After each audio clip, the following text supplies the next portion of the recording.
आज पूरी दुनिया में जो हो रहा है, खासकर मिडिल ईस्ट में, क्या वो सिर्फ अलग अलग युद्ध है या फिर हम एक ऐसे दौर में प्रवेश कर चुके हैं जिसे इतिहास विश्व युद्ध यानी वर्ल्ड वॉर के रूप में याद करेगा। दुनिया के मशहूर निवेशक रे डालियो एक बड़ी चेतावनी दे रहे हैं इस पर। उनका कहना है जो हम आज देख रहे हैं वो कोई एक अकेला संकट नहीं है, बल्कि ये एक बड़े बदलाव का हिस्सा है। एक ऐसा बदलाव जो इतिहास में हर बड़े युद्ध से पहले देखने को मिला है। डालियो कहते हैं हम पहले से ही एक विश्व युद्ध में हैं, बस फर्क इतना है कि ये पारंपरिक नहीं है। अब सवाल उठता है कैसे?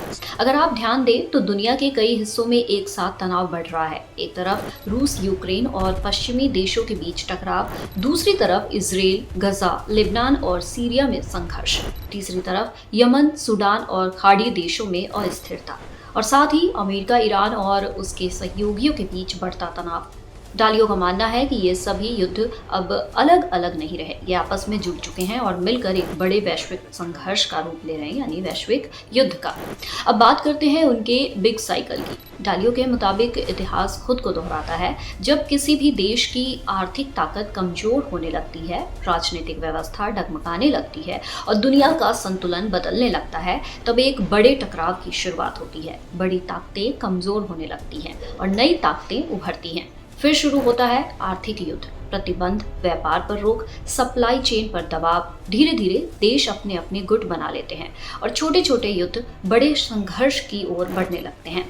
डालियो कहते हैं अब हम उस स्टेज पर पहुंच चुके हैं जहां दुनिया के कई हिस्सों में एक साथ युद्ध हो रहे हैं, और इसके बाद जो होता है वो और भी खतरनाक होता है।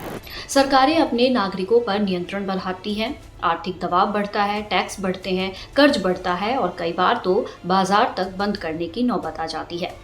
सबसे बड़ी बात, बड़ी शक्तियों के बीच सीधी टक्कर की संभावना बढ़ जाती है। डालियो के मुताबिक ईरान से जुड़ा संघर्ष भी इसी बड़ी कहानी का हिस्सा है। और अब पूरी दुनिया की नज़र अमेरिका पर है। वो इस स्थिति को कैसे संभालता है, कितना संसाधन खर्च करता है और अपने सहयोगियों का कितना साथ देता है,